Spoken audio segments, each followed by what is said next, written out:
Léal Métro, premier fournisseur et livreur de produits frais et locaux aux restaurateurs partout en France, vous présente Sud Radio 10h-11h, Ferniaud fait le marché. Bonjour mes amis, bon dimanche de début janvier. C'est quand même un truc de dingue ça. Début janvier, début de l'année, je vais vous épargner mes meilleurs vœux, je le fais. Vous les avez eu déjà 150 fois. Mais enfin, on ne déroge pas à la règle. Bon, allez, meilleurs vœux quand même pour cette année qui s'annonce pas toujours très facile dans tous les secteurs, puisqu'on n'a plus le droit de rien manger aujourd'hui. Tout est dangereux. Alors nous, on va faire de la résistance et notamment du plat de résistance. On va commencer cette année, si vous le voulez bien, avec des spécialistes, en fait des journalistes, quels que soient leurs médias, que ce soit la presse écrite, le média, les réseaux sociaux. Ils sont tous journalistes et ils travaillent dans la gastronomie et l'alimentation. Et ils ont des coups de cœur, évidemment, de toute cette année qu'ils vont nous livrer. Des petits secrets, leur carnet secret, c'est ce qui nous intéresse. On plonge directement au cœur de ce qui fait le cœur des gastronomes. Sud Radio, Ferniaud fait le marché. On entame avec Alexis Thiebaud. Bonjour Alexis. Bonjour Vincent. Merci d'être venu ce matin. Alors Alexis, on vous connaît bien sous le nom de votre page sur les réseaux sociaux, Les Paris d'Alexis. Le Paris d'Alexis. Oui, pardon. Oui. Alors moi je dis Les Paris parce que vous êtes multiples, vous êtes dans le multivers parisien. Et d'ailleurs vous avez étendu votre champ d'investigation en dehors de Paris depuis quoi, 2-3 ans maintenant. Oui, c'est ça, exactement. J'ai commencé par Paris et puis en fait je voyage beaucoup en France et il y a plein de restos extrêmement intéressants partout en France et même dans le monde. Alors j'ai l'impression, je crois qu'on a un point commun, Alexis, c'est qu'on est des... Enfin, vous me dites si je me trompe, j'ai l'impression qu'on est hyperactifs tous les deux. Ah, c'est possible, ouais. Alors, 242 restaurants testés cette année, oui, effectivement. Oui, là, vous me battez nettement. C'est pas mal. Ouais. Vous me battez nettement. Je suis plus souvent dans les champs que dans les restos, moi, mais bon, c'est vrai qu'on aime bien quand même être partout sur tous les fronts. Est-ce que ça confine aux paresseux qui se soignent? Parce que moi, je revendique ça, c'est-à-dire... je suis devenu hyperactif à force de rien faire. Alors oui, complètement. Et même pour parler des restaurants, souvent on me dit mais t'en as pas marre d'aller au restaurant tous les jours? Et en fait, je me rends compte que quand je vais pas au restaurant, je me retrouve un peu comme un zombie à errer comme ça dans ma maison. Je ne sais pas quoi faire, je ne sais pas quoi manger. Qu'est-ce que je fais de ma vie? Pourquoi je suis là? Exactement. Oui, je comprends. Là, j'ai besoin d'aller au restaurant, de voir des chefs, des patrons tous les jours, de discuter nourriture. Enfin voilà, c'est un besoin. Alors, on a un autre point commun, c'est d'être extrêmement actif sur Instagram notamment. Vous avez d'autres réseaux. Vous avez une chaîne YouTube que vous avez créée. Instagram, TikTok, Facebook, YouTube. Voilà, la totale, le ticket gagnant. Ouais. Et puis aussi, vous avez été journaliste ici, à Sud Radio. Entre autres, effectivement. Il y a quelques années. 16 ans de radio, dont 2 dans cette belle maison. Voilà, donc vous comprenez pourquoi est-ce qu'il a un phrasé impeccable, un déroulé fantastique, et c'est le cas aussi sur les réseaux sociaux. Alors moi, je suis admiratif de votre travail, Alexis, parce que vous le disiez, 242 restaurants cette année, mais pas que. C'est-à-dire que vous avez la très bonne habitude, et je suis pas le seul à aimer ça, de faire des tests. Des tests produits, par exemple, où vous jouez la carte de la vérité. Vraiment, vous dites ce que vous pensez. De toute façon, les gens qui sont abonnés à mon compte, vous le savez, sur les réseaux sociaux, on peut se désabonner en un rien de temps. Vrai, Donc si on n'est pas honnête, si on n'est pas sincère, finalement si notre page Instagram n'est qu'un grand écran publicitaire, les gens se désabonnent, ça va très vite. Donc oui, je fais des comparatifs et en ce moment je suis dans les galettes. Eh ben voilà, c'est normal, l'épiphanie c'est demain, donc on est en pleine période et ça va durer jusqu'à fin janvier, faut bien le dire, de la galette on va en manger. Genre légère overdose de frangipane, là je vous le cache pas, j'ai mangé que ça depuis 3 jours, donc voilà. Ouais, mais alors je sais pas où vous les mettez vous, parce que là on a un point qui est pas commun, en revanche, c'est que vous êtes fit. Toute l'année. Ça va. J'ai un bon métabolisme. Voilà. Merci papa, merci maman. Il brûle les calories. Alors, puisque vous avez cité les galettes, je vais demander aussi à vos collègues, mais votre coup de cœur de galettes de cette année? C'est difficile, elles sont très différentes, mais je dois dire que j'ai été en fait très étonné. Par la galette de Le Nôtre, la maison Le Nôtre. Ah tiens, ça m'aurait étonné. Alors vraiment, j'y allais avec beaucoup d'a priori, parce que moi j'aime bien les galettes un peu plus simples, un peu authentiques, etc. Là, la galette de Le Nôtre, elle est incroyable. J'ai jamais vu ça. Elle est magnifique. Alors, mais vous parlez de la classique, celle frangipane? Non, je parle de la galette, celle de l'année de la collection signature, 2025. Absolument, qui s'appelle Éclat de panettone, mais qui est quand même une galette. C'est pas un panettone, c'est vraiment une galette, mais qui est surmontée d'un petit morceau de panettone, une orange confite, et puis à l'intérieur, et puis elle est absolument magnifique. Vous savez, ça fait partie de ces galettes qu'on hésite à couper tellement elles sont jolies et qu'on n'a pas envie de casser le tableau, casser l'œuvre d'art. Voilà, elle est absolument magnifique. Et en fait, elle pèse 1,176 grammes. Enfin, elle fait 1,176 kg. Ah ouais. Plus d'1 kilo de galettes. Oui, c'est pas mal. Et donc, voilà, c'est magnifique. Alors, c'est extraordinaire. On en profite pour saluer Guy Krenzer, qui est toujours le directeur de la création chez Le Nôtre, hein, double MOF. Étienne Leroy, le chef pâtissier, qui est champion du monde, lui. C'est une sacrée équipe. Et à l'époque où Jean-Christophe Janson, qui a rejoint la maison Café, était à la manœuvre, il y a eu un travail sur la pâte, énormément. Et c'est vrai que Le Nôtre, il se distingue par un feuilletage extraordinaire et choses qu'ils arrivent à mettre dans leur galette. Il me semble, je suis pas sûr, je dis peut-être une bêtise, mais il me semble qu'il s'agit d'un feuilletage inversé. Ah ouais, donc plus de beurre. Donc plus de beurre, c'est un peu plus aérien, c'est plus croustillant. Voilà, magnifique galette. Et tant que j'y suis, si vous voulez l'exact opposé, allez chez Benoît Castel. On est sur une galette, la galette de maman. Voilà. Paysanne, quoi, pratiquement. Paysanne, un peu biscornue, pas totalement ronde, un peu bosselée, mais tellement authentique. Voilà, c'est vraiment la galette de maman. C'est l'opposé de Maman Benoît Castel. Voilà. Bon, j'espère que vous avez votre carnet de notes avec vous, hein, parce que vous pouvez noter tout ce qui va se dire pendant l'émission si vous voulez faire des découvertes. Alors, je rajouterai une galette que j'ai vue sur votre compte Instagram il y a pas longtemps, c'est la galette des bois de chez Panade, qui est une galette salée et végétale, enfin végétarienne. Végétarienne, exactement. C'est Merwan, je ne sais pas si vous vous souvenez de lui, il a notamment brillé dans Top Chef il y a quelques années. Il a ouvert, au lieu d'ouvrir un restaurant, il a ouvert une boulangerie cuisinière, il y a une grosse partie de salé, mais donc il a eu la bonne idée de créer une galette des bois, effectivement. Aux champignons donc, alors, largement. Il y a du tofu fumé, il y a du champignon, il y a les échalotes, il y a une purée d'ail confite, il y a plein de belles choses et très très très bonne galette, bel équilibre, un peu d'acidité, en même temps beaucoup de réconfort. On est dans la forêt, c'est tout, moi j'adore. C'est dans le 15e à Paris, c'est rue Violet, je crois. Exactement, 35 rue Violet. Et avec un très bon flan boulanger. Par rapport au flan pâtissier, assez là aussi un peu les plans de maman, rustique. Bon, c'est bien là, on a entamé la galette, on a déjà plus faim presque. On va continuer, cher Alexis, puisque l'exercice, c'est de vous demander en fait vos 3 vrais coups de cœur de l'année. Je veux vous entendre me raconter des expériences, puisque le Paris d'Alexis, c'est votre claim de base. Commençons à Paris. Quel est le restaurant ou le lieu de restauration ou de gastronomie qui vous a touché particulièrement cette année? C'est dur. Ouais, c'est horrible. C'est comme dire quel est votre plat préféré, je sais. Alors c'est dur. Ce que je vais faire, c'est que je vais mettre de côté les restaurants étoilés. J'ai eu la chance d'en tester pas mal, mais bon, là je vais commencer par vous parler des petits restaurants un peu de quartier. Vous savez, ces petites pépites qu'on trouve des bistrots, un peu par hasard. Pas forcément des bistrots, je pense notamment à la Chaise Haute. C'est un restaurant qui est dans le 18e, qui a été ouvert par un jeune couple. Et le chef a dans les 30 ans, sa compagne est un petit peu moins, elle est au service, lui il est en cuisine. Et ils font un travail incroyable, ces deux-là. Alors malheureusement, ils sont pas hyper bien placés. Et donc, ils ont du mal à remplir notamment le midi. C'est pour ça que je leur donne j'ai eu un vrai coup de cœur pour eux. D'accord. Et quel genre de cuisine? Alors c'est de la cuisine, c'est de la bistronomie, on va dire. C'est du bistrot un peu amélioré et modernisé. Alors je suis pas fan de ce terme parce que je trouve qu'on dit met tout dedans. Voilà, exactement. C'est de la belle cuisine de chef. C'est-à-dire que c'est pas un bistrot. On va pas vous donner un poulet frites ou voyez, voilà. On n'est pas sur des plats de bistrot. On a une vraie pâte de chef. Oui, mais quand même accessible. Non, parce que je pense à Audace de Pierre Lambert, qui est un endroit que vous aimez beaucoup. Oui. Là, on est dans l'after cuisine, j'ai envie de dire. Il faut vraiment ouvrir ses chakras. Alors là, j'allais vous parler justement de Audace. Effectivement, Pierre Lambert, on est à Courbevoie, donc on est un petit peu à côté de Paris. Là encore, c'est un menu où il n'y a pas d'entrée plat dessert. C'est un menu avec une page et vous avez les assiettes avec des prix. C'est de la création, différents. Et lui, il est complètement fou.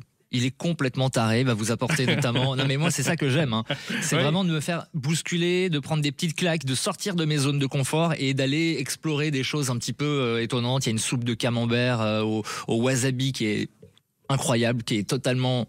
pas light. Improbable et pas light. C'est une catastrophe pour les artères. Mais souvent, quand c'est une catastrophe pour les artères, c'est un plaisir pour les papilles. Donc voilà, une soupe de camembert au wasabi. Je pense à d'autres plats comme à la fin, ils vous amènent une énorme barbe à papa à la poudre d'olive noire. C'est J'avais jamais goûté ça, effectivement. L'olive avec le sucre de la barbe à papa, en fait, c'est des accords que j'avais jamais eu l'occasion de découvrir avant. Et donc, quand on découvre des nouvelles saveurs, quand on découvre des nouveaux goûts, moi j'ai 38 ans aujourd'hui, et donc je me dis, à 38 ans, tu découvres encore des choses. Culinairement, ça m'arrive encore et voilà. J'ai pas le double mais pas loin. Donc non mais ce que je veux dire par là, c'est que un restaurant comme Audace, qui porte formidablement son nom, ne s'interdit rien. C'est-à-dire qu'il n'y a pas de postulat. Je suppose que c'est une forme de cuisine du marché avec ses émotions à lui, et on est bousculé tout le temps. Exactement, c'est ça. On n'est pas sur un restaurant avec une thématique. C'est-à-dire que vous pouvez y aller en janvier, et puis au mois de mars, ça sera une carte totalement différente avec des influences totalement différentes. En fait, il ne s'interdit rien, effectivement. Il fait ce qui lui fait plaisir. Et là, pour le coup, faut être un peu aventureux. Faut pas s'attendre à un restaurant, voilà, où vous allez manger un steak tartare ou. Mais alors vous avez pas ça, un petit bistrot méga régressif. Évidemment. Vraiment, allez, puisqu'on a parlé de cuisine un peu créative, voire complètement déglinguée, un truc vraiment réconfortant, quoi, qui parle à l'estomac, pas au sens. Alors moi j'en ai plein. Il y a un truc qui est intéressant, Vincent, c'est que j'ai constaté quelque chose sur mon compte, et sur mes réseaux sociaux depuis un an et demi. Il y a un énorme retour des gens au traditionnel, au bistrot, au rassurant. Quand on perd ses racines, il faut les trouver à table. Exactement. Non, mais parce que voilà, il y a eu quelques années où ça partait un peu dans tous les sens. On avait des restaurants coréens, on avait des restaurants machin, truc un peu innovant, un peu voilà, toutes sortes de choses. Et là, depuis un an, les gens ont besoin de revenir à la Napa Caro, à des banquettes en cuir, à des vieux luminaires, à des bœufs bourguignons dans l'assiette, voilà. Et notamment, je pense à Bon Vivant qui a Bon Vivant. Alors. C'est sympa, c'est un petit bistrot. Voilà. Moi, ce qui m'a plu, c'est qu'ils ont un plat qui est assez original. Ça s'appelle la caille panée frite façon cordon bleu au vieux morbier. C'est assez étonnant. C'est une caille. En fait, vous avez sur la table une caille entière qui arrive, qui est panée. Donc, vous reconnaissez les petites pattes, vraiment comme si c'était une petite. Voilà. Vous reconnaissez les pattes, voilà. Et vous le coupez en deux. Vous ouvrez son torse. Et c'est une galantine, c'est du fromage. Et à l'intérieur, il y a d'abord une tranche de jambon et le morbier à l'intérieur, le vieux morbier. C'est-à-dire qu'ils ont reconstitué une caille, mais c'est un cordon bleu, quoi. Exactement. Ça c'est dingue, ça. Ah oui, ça reste quand même un peu créatif dans le très régressif. Ça c'est le plus créatif, parce que vous allez retrouver de la côte de bœuf, vous allez retrouver de la soupe à l'oignon, du gratiné d'oignon, enfin voilà, des œufs maillots évidemment. Les œufs maillots. Ah bah oui, ça on peut pas s'en empêcher, c'est sûr. Donc voilà. Moi j'adore ça. Restez avec nous, Alexis Thiebaud. On va se quitter quelques secondes, histoire d'écouter d'autres paroles plus publicitaires, et puis on se retrouve pour continuer à faire le tour de vos coups de cœur de l'année 2024. Les Halles Métro, premier fournisseur et livreur de produits frais et locaux aux restaurateurs partout en France, vous présente Sud Radio, 10h-11h, Ferniaud fait le marché. Retour dans nos studios pour continuer ce tour d'horizon des coups de cœur des journalistes, quels que soient leurs médias, je le dis, parce que c'est très divers. Et celui qui est avec nous ce matin, c'est Alexis Thiebaud, qui après avoir beaucoup fait de radio, se donne maintenant complètement aux réseaux sociaux. Exactement. C'est beau, ça rime. Je suis mon seul patron, mon propre patron, j'ai personne pour me valider mes sujets. Vous n'arrêtez pas. Exactement.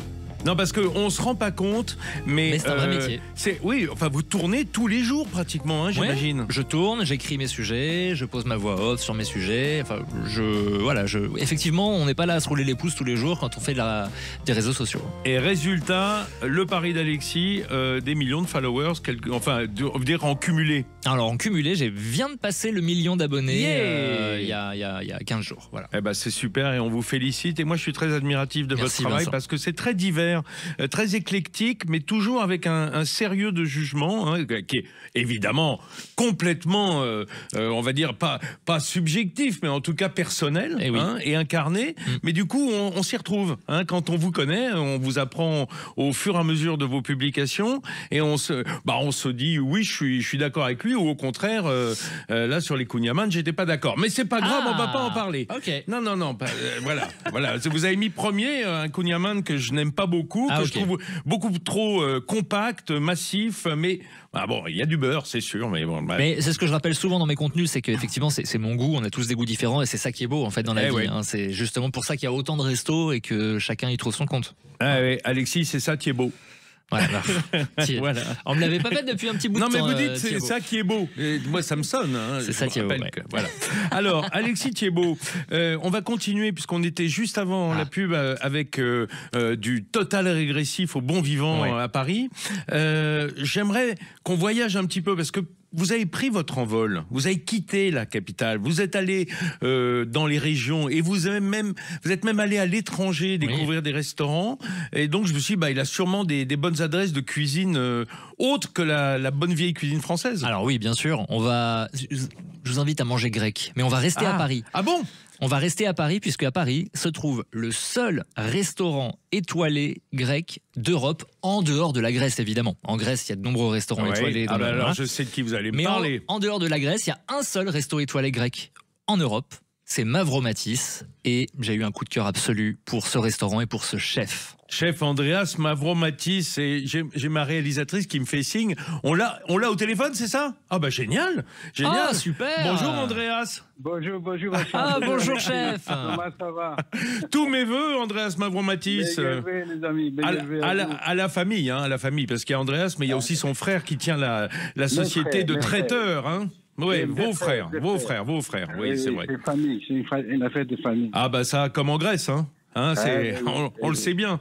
Alors, vous allez écouter les louanges qu'a réservé pour vous Alexis Thiebaud. Alexis, pourquoi est-ce que vous avez choisi Andreas Mavromatis à Paris ? Qu'est-ce qui vous a plu dans sa cuisine ? Alors, j'y allais en ne sachant vraiment pas à quoi m'attendre, parce que j'avais du mal à imaginer. J'adore la Grèce, c'est un pays où je vais très souvent, mais c'est vrai que quand on parle Grèce, quand on pense Grèce, on va penser au gyros, on va penser au je n'arrive pas à prononcer ça. Tzatziki. Voilà. Alors, on va penser à des choses assez simples comme ça et on s'imagine pas forcément de la cuisine grecque étoilée. Donc j'y allais gastronomique, évidemment. Ouais. Oui. Donc j'y allais sans vraiment savoir à quoi m'attendre et j'ai pris une énorme claque dans la gueule. C'est le nom d'un plat, ça ? J'ai pris une très grosse claque parce que cette cuisine est d'une poésie. J'ai trouvé que c'était d'une poésie. Ça raconte une histoire. Ça raconte... c'est une cuisine vraiment pleine d'émotions. Alexis, je suis sûr que Andreas est en train de rougir parce que je le connais, le chef. Il est délicat et timide. Il le sait, le chef. J'ai fait une vidéo sur le restaurant et voilà, le chef a eu la gentillesse de venir me saluer à la fin du repas. Il sait tout ce que je pense de lui. Andreas, voilà. Est-ce que vous êtes en train de rougir là, un petit peu? Je suis très sensible à Alexis. Merci. Parce que le connaissant un peu, j'ai vu ce qu'il fait, à quel point il est exigeant, il a un niveau d'exigence très intéressant et sur point de vue, il est vraiment... et cette reconnaissance, mais pour moi, c'est énorme. Comme Andreas, la façon qu'il raconte, c'est super. Alors, parlons de vous plutôt. Parlons de vous parce que ce que dit Alexis, c'est que vous avez une cuisine extrêmement poétique, ça tout le monde le reconnaît, et surtout une technique fantastique. C'est un peu l'histoire de votre vie en fait, je dirais les origines cypriotes et grecques, donc c'est votre base culinaire, mais en fait tout ce que vous avez appris sur les techniques, vous l'avez fait ici en France. Oui, vous savez, le monde entier vient en France pour apprendre la cuisine. La France, c'est une référence mondiale de la cuisine. Moi, je fais des études... du bien de l'entendre, hein. Merci. Oui, non, mais c'est une référence... Non, bien sûr, moi, j'ai fait des études différentes. J'ai fait d'autres études. C'était l'objet de mon arrivée en France. Et après, pour me perfectionner, pour apprendre la cuisine, je suis allé à l'école des nôtres, où j'ai appris la cuisine. Parce que je voulais vraiment offrir une cuisine différente, avec... des techniques françaises, avec la méthode française, mais... Avec le goût grec, quand même. Avec le goût grec et pouvoir... Mais oui, parce que... Les produits, quoi, aussi. Vous savez, les jus, les sauces, c'est que la France. C'est pas aucun pays au monde. Alors, d'autres pays. Et là, j'ai dit, mais comment faisait ma grand-mère, ma mère, voilà... C'était des plats cuisinés. À la fin, il restait un petit jus, une petite sauce. Et voilà, cette sauce-là, moi, j'ai voilà. Ça, j'adore. Vous maniez avec les produits, avec les techniques françaises. Vous donnez l'impression que c'est simple, hein, Alexis. Alors, je vous le dis, hein, si vous connaissez pas Mavromatis, d'abord, ça mérite d'y aller. Ah oui. Même dans ces comptoirs de traiteurs de la famille, parce que je pense que c'est un des meilleurs taramas que je connaisse sur Terre. Mais voilà. Andreas, dites-moi si je me trompe, mais si on n'a pas les moyens d'aller dans le restaurant étoilé, parce que évidemment, c'est quand même des menus un peu plus élevés, il y a aussi à 3 minutes à pied, même pas 2 minutes à pied, un autre restaurant Mavromatis qui est plus accessible. Hein. Oui, on a les délices Aphrodite. Voilà, qui, vous savez, cette année, on fête les 43 ans. 43 ans, on a ouvert en 1980 les délices Aphrodite. Que voilà, c'est beaucoup plus accessible. C'est la cuisine traditionnelle, authentique, mais de très bonne qualité, en utilisant des produits locaux, des produits de grande qualité aussi. Mais c'est plus simple. Alors là, moi ça m'intéresse, hein, d'autant que si le service est assuré par Aphrodite, ça me va aussi. Hein. Vous me direz, hein, parce que bien sûr, ça fait rêver, ça fait rêver. Les délices Aphrodite, aujourd'hui, c'est une institution vraiment depuis 43 ans. C'est vrai. On a vu des jeunes garçons, des jeunes filles qui aujourd'hui viennent, ils sont grands-pères, ils sont grands-mères qui viennent encore au restaurant. Ah oui. Formidable. Merci beaucoup, Andreas. Je vais vous laisser aller terminer la moussaka parce que nous, il faut qu'on continue notre tour des coups de cœur d'Alexis. C'était gentil de nous passer un petit coup de fil. Ça donne envie. On passera vous voir cette année. Moi, je viendrai. Je vous promets. Je suis un peu en manque de graisse et de soleil en ce moment. Voilà. Bonne journée à vous. Bonne journée. Bonne journée. Alexis, le temps file, c'est terrible, parce qu'on aurait pu rester beaucoup plus longtemps ensemble. Avant de se quitter, j'aimerais aussi, puisque on a parlé de région, et vous savez que moi je suis quelqu'un qui adore les terroirs dans leur ensemble. Est-ce qu'il y a des restaurants en région qui vous ont particulièrement plu cette année? Je vais vous donner le restaurant qui m'a mis j'aime bien utiliser ce mot, mais la plus grande claque, c'est-à-dire que vraiment où on arrive sans savoir trop à quoi s'attendre. Même à reculons parfois. Oui, non, mais c'est arrivé. Ouais, je me doute. Et où on repart avec des étoiles dans les yeux. Donc là, c'est un petit restaurant qui s'appelle ART, qui se trouve à Lyon et qui a comme spécialité ou comme plat signature le bœuf Wellington, mais il est réalisé avec une minutie, avec un jus exceptionnel. Aussi bien que le Café des Ministères à Paris?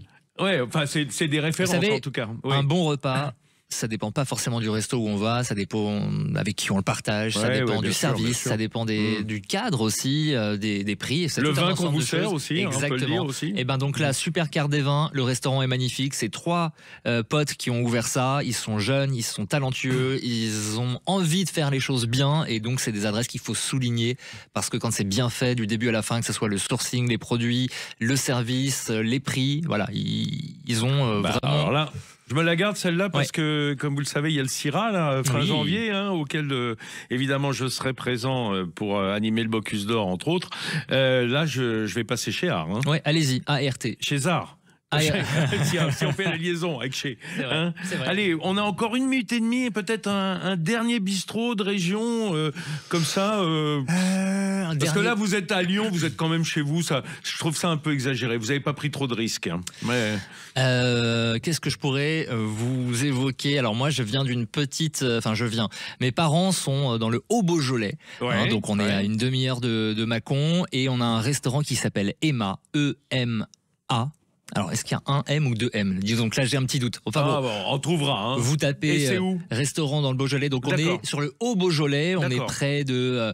Ça va peut-être pas vous parler, mais les Deux-Grosnes, de Villefranche-sur-Saône, etc. Voilà. D'accord. Petit restaurant, pareil, d'une très très grande qualité. Ils sont tout seuls dans le coin. Il y a vraiment personne autour. Vous avez une vue magnifique sur le Haut-Beaujolais, donc les champs, parce qu'il n'y a pas de vignes dans le Haut-Beaujolais, c'est des champs de vaches. Et de moutons. Voilà, vous avez un cadre incroyable et une cuisine très très très pertinente. J'étais content de vous faire revenir à Sud Radio. Avec plaisir. Pour ce petit passage de fin d'année. On se donne rendez-vous pour la fin de l'année 2025 ? Quand vous voulez. On refait un peu le même exercice. Vous m'appelez, je viens. Je suis à votre disposition, à vos ordres même. Et tiens, j'en demande pas tant. En tout cas, j'aurais plaisir à vous retrouver dans nos pérégrinations nationales, internationales. Si on se croit au restaurant, on partagera la table, Alexis. Mais il faudrait qu'on se fasse un petit repas ensemble un de ces jours. C'est noté. Et je vous rappelle le pari d'Alexis sur les réseaux sociaux. Vous retrouverez tout ce petit carnet d'adresses et plus encore. Merci. Allez, on se quitte 2 secondes, enfin 2 minutes, et on revient avec un autre journaliste. À tout de suite. Léal Métro, premier fournisseur et livreur de produits frais et locaux aux restaurateurs partout en France, vous présente Sud Radio 10h-11h, Ferniaud fait le marché. Allez, de retour dans nos gourmandises du marché, un marché d'émotions, un marché d'impressions, un marché de souvenirs ce matin avec des journalistes talentueux, des gens que j'aime beaucoup pour leur travail et parfois même l'humain derrière, vous allez savoir. Et on continue notre tour d'horizon des coups de cœur avec un ami, c'est Laurent Guez qui est avec nous au téléphone ce matin. Bonjour Laurent. Bonjour Vincent. Laurent Guez, journaliste aux Parisiens et aux Échos. Mais vous savez, j'étais à l'instant avec Alexis Thiebaud. Vous avez tous en commun, et moi aussi, d'être à la fois journaliste, mais aussi très actif sur les réseaux sociaux. Et moi, ça m'intéresse justement cette dualité. Je dirais même ce passage de l'ancien monde dans le nouveau. On a fait un peu notre conversion, Laurent, vous et moi. Eh oui. Oui, alors malheureusement, il n'y a pas les goûts qui transparaissent sur Instagram, sur TikTok et tout, mais avec les mots, avec les images, on essaie de donner envie aux gens d'aller au restaurant ou d'aller dans les bonnes maisons, dans les bons commerces de bouche. Oui. On essaye, on se débrouille pas trop mal, enfin grosso modo en ce qui vous concerne. Et en plus, vous êtes, on va dire, un des créateurs, le créateur du test j'aime pas, qui marche pas mal. Non mais c'est vrai, vous coincez amicalement les chefs pour une petite interview et vous leur faites une sorte d'interview vérité sur leur goût en fait, la vérité de leur goût. Oui, qui sont souvent d'ailleurs assez éloignés de la vérité de leur plat, puisque souvent des goûts plus simples et plus familiaux que les créations sophistiquées qu'ils servent dans leur restaurant. Alors... Et puis aussi, j'ai, cher Vincent, mon top de l'année que je fais une fois par an et que je viens de mettre en ligne. J'ai vu ça sortir, mais pour ceux qui n'y sont pas allés encore, justement, on va leur donner envie ce matin. Pour revenir à ce que vous disiez sur les goûts des chefs, c'est drôle parce que j'ai une formule, souvent je dis quand je veux vraiment me régaler dans les restaurants étoilés ou multi-étoilés, je mange ce que les chefs font pour la brigade. C'est un peu ça en fait, c'est souvent ça. C'est l'idée de la simplicité. Mais bon. Après, il y a un moment pour tous. Il y a des moments festifs où on a envie de découvrir une cuisine plus élaborée. Et puis au quotidien, on se régale tous des mêmes choses finalement. Je crois quand on est français, quand on a une forte culture culinaire. Laurent Guez, vous êtes quand même assez gâté. Je vois vos voyages, vos allées et venues dans des lieux magnifiques avec des assiettes souvent extraordinaires. C'est pour ça que je vous ai passé un coup de fil ce matin. On a une dizaine de minutes. On va tout de suite vous demander votre coup de cœur parisien. Tiens, pour commencer, votre coup de cœur parisien de l'année en 2024. On va dire que j'en ai eu 2 cette année, 2 nouveautés qui m'ont stupéfaite. Le premier, c'est peut-être le restaurant Akuba. Oui. Akuba, qui est un restaurant japonais, un comptoir à sushi. Mais alors le comptoir à sushi de rêve, c'est-à-dire avec des Japonais, quoi. Alors avec des Japonais, mais pas seulement justement, parce que c'est un restaurant qui est au rez-de-chaussée de l'hôtel Cheval Blanc Paris, donc c'est un endroit exceptionnel. Et le chef de ce restaurant, le chef du restaurant gastronomique français, c'est Arnaud Donquel. Et Arnaud Donquel, c'est peut-être, ou très probablement, le champion de la nouvelle génération de chefs. C'est le meilleur chef du moment, à mon avis. Et donc, il a mis sa patte dans ce restaurant très traditionnel japonais pour twister, comme on dit un peu, certains plats avec une petite touche française et qui fait de cet endroit peut-être le plus... Enfin, en tout cas, j'y ai fait, moi, mon meilleur repas de l'année 2024. Vous savez ce que ça me rappelle, toute proportion gardée, Laurent? Ça me rappelle quand Robuchon avait ouvert un restaurant japonais au Métropole à Monaco, avec un chef japonais qui faisait un black cod, qui était une des meilleures choses que j'avais mangé de ma vie. Voilà.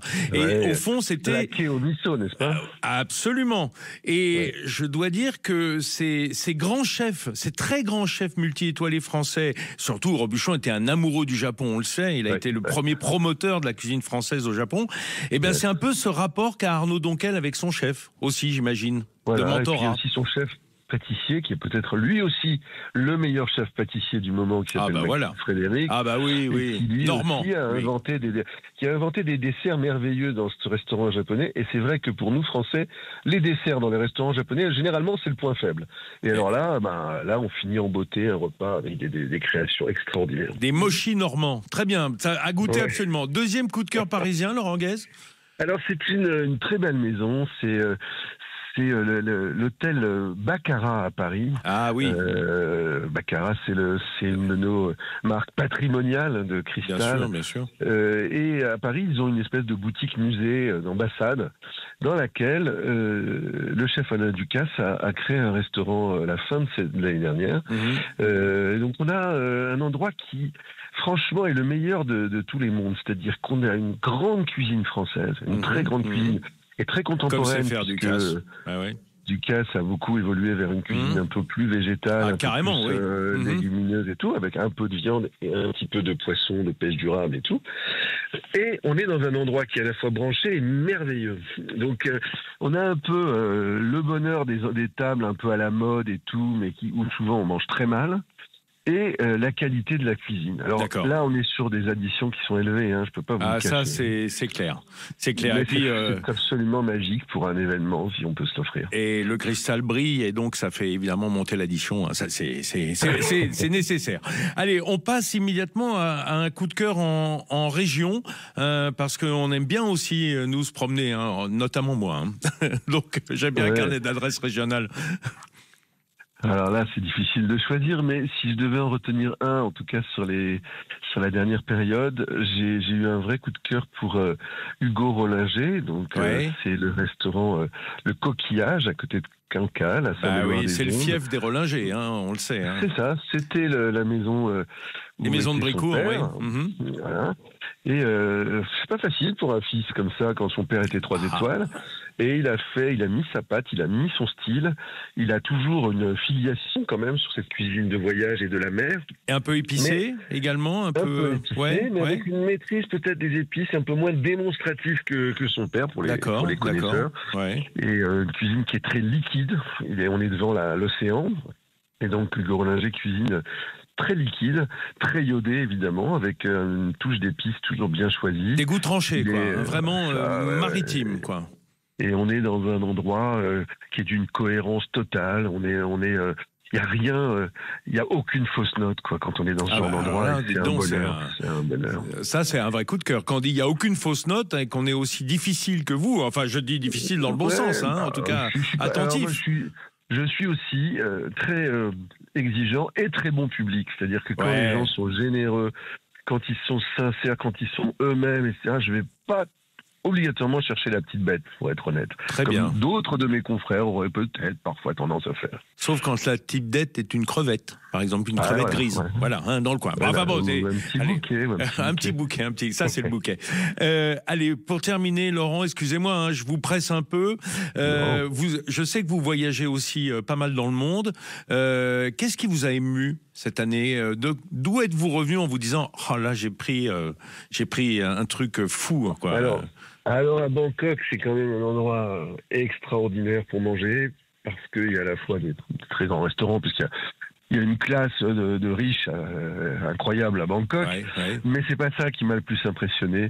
C'est la street food, c'est la cuisine de rue, la cuisine du quotidien, qui est extraordinairement savoureuse, très technique aussi, parce que pour faire une petite assiette ou une petite salade à quelques centimes d'euros, il y a beaucoup de métiers, beaucoup de... Et dans des petites guérites dans la rue, c'est des petits stands, c'est ça, on en trouve partout. Dans des petits centres commerciaux, vous allez dans un sous-sol, et dans ce sous-sol qui a l'air d'une cantine, vous faites un repas, mais qui est extraordinaire pour quelques euros. Ça m'a beaucoup impressionné. Après, j'ai eu aussi la chance d'aller dans des très grandes tables à Londres, ou tout récemment à Hong Kong, dans un restaurant français. Ça, je sais de quoi vous allez parler à Hong Kong. Ouais, un endroit un petit peu français quand même, Absolument, qui est 3 étoiles Michelin, un chef formidable qui s'appelle Guillaume Galliot. On embrasse le chef Guillaume, on lui souhaite une bonne année au passage, s'il entend ça en podcast. C'est un peu nos ambassadeurs, ces gens. Il y a le Quai d'Orsay qui nous envoie des ambassadeurs un peu partout. Et il y a aussi la gastronomie qui fait rayonner la France un peu partout dans le monde, et pourvu que ça dure. On a les ambassadeurs du bout du monde. On parlait l'autre jour, on avait dans cette émission Julien Royer à Singapour, lui aussi 3 étoiles Chevet. Et Guillaume Galliot, c'est un peu ces jeunes chefs qui portent vraiment haut et fort les produits et la cuisine française, même si elle est revue pour la clientèle locale. Ça, c'est fantastique. Bah écoutez, Laurent, laissez-moi à mon tour vous poser une question. Un plat que vous détestez? Celle-là, on me l'a jamais faite. Alors je vais faire comme ça, je vais dire non, j'aime tout, je suis curieux, etc. Ouais, peut-être le boudin. Allez, peut-être. Le boudin noir. Le boudin noir. Ouais, le boudin blanc, j'aime bien. Ouais. Le boudin noir, mais c'est vraiment dans la tête. Ouais, c'est mon but, ma quête, c'est d'éliminer un à un tous les produits que je n'aime pas pour me les approprier et les apprécier. C'est vos bonnes résolutions là pour l'année qui vient, de remettre tout à zéro. Aimer le boudin. Ah oui, moi ça va, c'est déjà fait, j'ai marqué un point. Merci beaucoup Laurent Guez. Évidemment, on vous retrouve sur vos comptes réseaux sociaux et notamment Instagram, et puis Le Parisien, Les Échos, où vous faites la pluie et le beau temps de la restauration. Voilà. Merci Laurent. Bonne année et au plaisir de vous croiser autour d'une table au cours de cette année qui commence. Avec bonheur. Allez, à bientôt. On reste ensemble parce qu'on va terminer avec un de vos confrères que vous connaissez, c'est François Simon, qui nous a fait l'amitié aussi d'être dans ce palmarès des coups de cœur des journalistes. À tout de suite. Léal Métro, premier fournisseur et livreur de produits frais et locaux aux restaurateurs partout en France, vous présente Sud Radio, 10h-11h, Ferniaud fait le marché. Allez, dernière ligne droite pour démarrer en beauté cette année 2025. Il n'y a pas d'autre façon de le faire que de clore l'année 2024 avec les coups de cœur de nos journalistes. Ce matin, vous avez entendu Alexis Thiebaud, Laurent Guez, et on va finir en beauté la dernière danse avec quelqu'un dont vous connaissez bien la voix, et je sais que vous l'aimez beaucoup sur les réseaux sociaux, et pas seulement, c'est François Simon. Bonjour François Simon.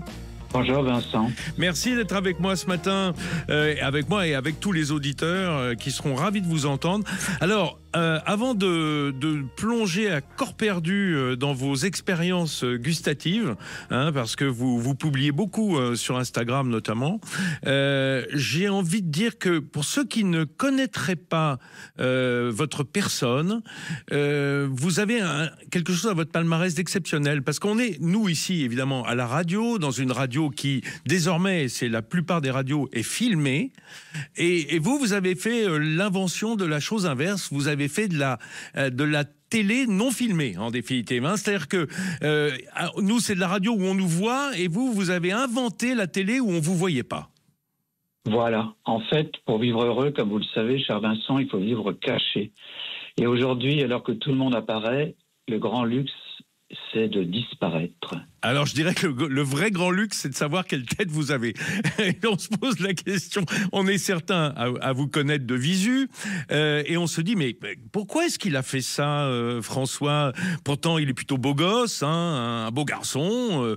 En fait, est-ce que c'est un piège dans lequel vous vous êtes mis tout seul? Est-ce qu'il n'y a jamais eu un moment où vous avez eu envie de lever le masque? Non, parce qu'en fait, je trouve que le visage n'intéresse personne, et que moi, je suis juste entre des adresses et des lecteurs ou des auditeurs. Ouais. Et que, j'allais dire, ma petite personne n'intéresse pas grand monde. Bah, croyez pas. Donc, ça. Je suis désolé de vous démentir, mais Et ce qui m'intéresse, c'est d'être entre les deux, quoi, entre les bonnes adresses. C'est ça. Et entre les gens qui m'écoutent ou qui me lisent. Et ma plus grande joie, c'est de ne pas apparaître précisément. Alors, vous n'apparaissez pas, et pourtant, je dirais que vous êtes personnalisé, incarné dans un phrasé. Voilà. C'est votre voix. Les gens me disent souvent, la voix de François Simon. Je dis non, c'est pas la voix, c'est la façon de parler, c'est le phrasé, c'est la façon de parler. Et votre voix nous est connue, évidemment, puisque comme des aveugles, on doit se concentrer sur tout ce qui est sonore en ce qui vous concerne. Et c'est ce que vous faites si bien sur Instagram, sur votre compte François Simon. Et vous vous baladez dans le monde entier, vous. Alors, vous êtes un infatigable voyageur. Oui, j'ai cette chance-là d'être fasciné par les départs et les retours, bien sûr, et d'apprendre tellement de choses. En fait, je suis un brave pecno qui a toujours rêvé de sortir de sa ville, Saint-Nazaire, au demeurant, qui est une ville de départ par excellence. Ah oui, c'est le port, hein, c'est vraiment le... Voilà, c'est les épices, c'est l'Amérique du Sud, c'est les États-Unis. Enfin, j'ai eu cette chance-là d'être bercé par, sans arrêt, des destinations. Donc, j'ai compris que j'étais quand même appelé vers toutes ces grandes villes, vers toutes les villes de port. Ouais, d'ailleurs, petite anecdote, l'année dernière, j'ai fait un petit périple solitaire dans le sud-ouest américain. Vous y étiez passé juste avant, vous m'avez filé des adresses dans des lieux improbables, mais c'est pour ça qu'on vous aime aussi, hein, cette capacité à aller chercher l'improbable là où il se trouve, c'est-à-dire dans des endroits qui sont méconnus. Alors, vous allez vous plier à l'exercice que j'ai imposé à vos confrères juste avant, c'est de nous donner vos coups de cœur. Alors quand je dis coup de cœur, c'est vraiment coup de cœur, hein, c'est-à-dire des choses qui vous ont laissé pantois ou une émotion particulière ou heureux. On va faire à l'inverse des autres, on était allé de Paris vers le monde, mais vous, on va démarrer dans le monde. Qu'est-ce qui, dans vos voyages lointains, vous a particulièrement ému, touché ? Ne me dites pas le Japon, hein, parce que je sais en plus que, évidemment, vous êtes spécialement... Vous m'attendiez au coin de la rue avec... Non, je vais vous emmener à Hambourg. En fait, il y a une adresse que j'aime beaucoup là-bas, c'est sur le port. C'est une sorte de petite guinguette. Sur une jetée, il y a une cinquantaine de restaurants qui sont alignés. Et celui que j'aime bien s'appelle Brücke 10, Brücke numéro 10. Mm-hmm. Et là, Brücke, c'est le pont, hein. Brücke, voilà, en allemand, oui. Mm-hmm. Voilà. Et je savais qu'il y avait des formidables sandwichs avec des crevettes grises. Ah là là, j'adore. Et énorme, c'est-à-dire que c'est comme une grande bouche ouverte, mais sauf que dedans, il y aurait, mais je sais pas, il y avoir 200 ou 300 grammes de crevettes grises. Comme un sandwich au pastrami, mais le pastrami, ça serait des crevettes, quoi. C'est ventru. Voilà. Et donc, ça faisait 10 ans que j'attendais d'y retourner, et j'y suis allé un soir, c'était il n'y a pas longtemps, il faisait très très froid, exactement ce qu'on voulait, sur le port. Et il y avait 4-5 personnes qui attendaient, il restait plus qu'un sandwich aux crevettes. Et la personne qui était devant moi... demande le sandwich. Demande le sandwich. Et là, je me suis dit, oh non, tout ce dont je rêvais. Et j'ai demandé quand même innocemment s'il y en avait d'autres. Et alors là, je vous laisse deviner ce qui s'est passé. Ils m'en ont fait un sur le champ. Et ça a été pour moi une sorte d'émotion, mais sans nom, parce que j'ai senti qu'à un moment, ce sandwich allait disparaître sous mon nez. Oh là là là, et lorsqu'il est réapparu, alors là, j'avais quasiment des larmes dans les yeux. Voilà. Carrément un miracle. Et pour moi, la gastronomie, c'est ça. C'est-à-dire, c'est des moments totalement inattendus et qui vous emplissent de joie. Et non point l'excellence. Ou la technicité absolue. La technicité qui m'ennuie au plus haut point. Moi, ce que j'ai envie, c'est de l'émotion. Et là, je pense que j'étais l'homme le plus heureux du monde. Ça arrive souvent à la boulangerie quand il n'y a plus qu'une baguette aux graines ou un pain noir et que la personne devant va le prendre et puis change d'avis au dernier moment et on se dit là, j'ai gagné une journée, quoi. Exactement. À votre mesure, bien entendu. Et en plus, ça coûte pas cher, c'est 10 ou 12 euros. Vous voyez, on peut connaître de grands frissons. Avec juste un petit billet. Au pont numéro 10, Brücke 10, hein, voilà, très bien. Sur le pont numéro 10, au port d'Hambourg, Hambourg qui garde une réputation sulfureuse, alors que c'est une ville très verte, très écolo, hein, qui a beaucoup changé. Hein. C'est plus les ports comme Querelle de Brest, hein, ça a beaucoup bougé. Oui, il y a tout. En fait, en plus, il y a une tradition britannique là-bas. On préférait marier sa fille à une fille, à un garçon de Liverpool. Un armateur anglais. Voilà. Plutôt que Bielefeld. Donc, vous voyez, il y a une grande ouverture. François Simon, revenons en région française, bien de chez nous. Est-ce qu'il y a une expérience que vous avez faite, là aussi, qui vous a touché particulièrement cette année? Alors là, tout de suite, je dirais chez Davia à Nice, avec Pierre Altobelli. Ah, le Pierre Altobelli, un homme délicieux en plus, hein. Ouais, je ne le connais pas, vous savez, je rencontre jamais des chefs. Non, c'est vrai. Pour mon plus grand bonheur. Puis lui, il est presque aussi discret que vous, alors c'est pour dire. Oui, non, imaginez la rencontre. La rencontre de deux personnes qui ne se parlent pas, quoi, qui rougissent. Et là, moi, pourquoi j'ai beaucoup aimé cet endroit? Parce que j'ai senti qu'il y avait de la simplicité. C'est-à-dire que dans les plats, tout avait sa justification. Les févettes, il y avait rien d'autre que des févettes, un peu d'huile d'olive. Et du sel. Assaisonnement. Oui. Et voilà, c'est tout ce que l'on veut. On veut surtout pas des éclats de yuzu, on veut pas des crevettes, on veut pas du caviar. Non, févettes, tout simplement. Et ça, je trouve en plus très courageux de monter au front avec un élément simple. Mais c'est un grand luxe, hein. Oui, c'est-à-dire, on y va. On sent qu'on a des beaux produits, on connaît bien le producteur, elles sont délicieuses, et on les lance comme ça dans le grand jeu. Et ça, pour moi, ça me bouleverse. Eh bien, écoutez... Et puis, il y avait surtout aussi une tarte aux pommes qui était incroyable. Une espèce de volcan aux pommes, là, un truc incroyable, pictural, plus que uniquement gustatif. Ouais, la tarte aux pommes de chez Davia.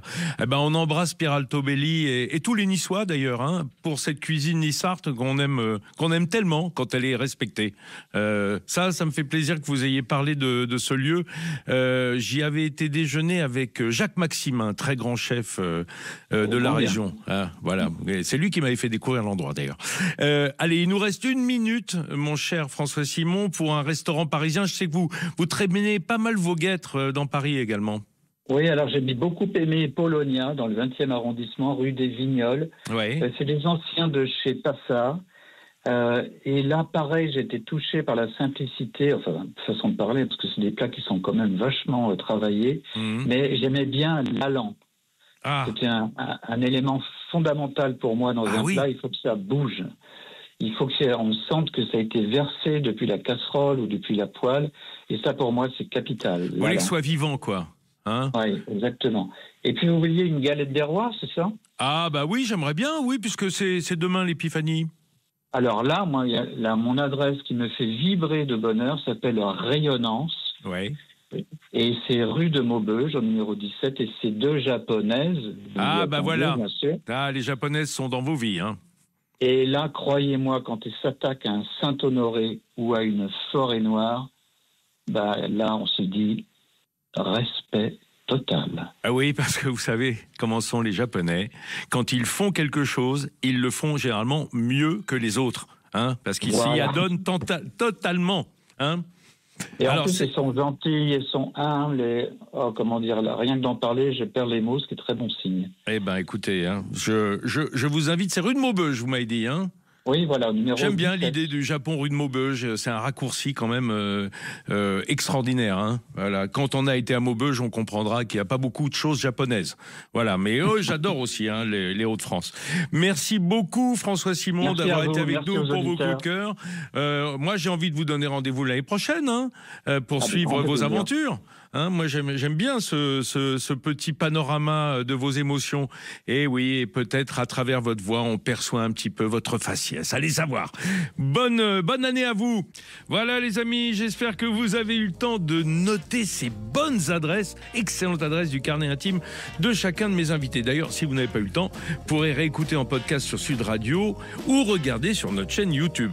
Comme ça, ce sera plus simple. Laissez-vous porter vers les informations de 11h, puis retrouvez, comme l'année dernière, Alexandre Devecchio juste après, en toute vérité. Oui, la vérité, c'est notre façon de faire sur Sud Radio.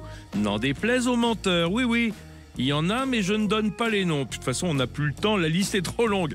Allez, bon dimanche. Léal Métro, premier fournisseur et livreur de produits frais et locaux aux restaurateurs partout en France, vous a présenté Sud Radio, Ferniaud fait le marché.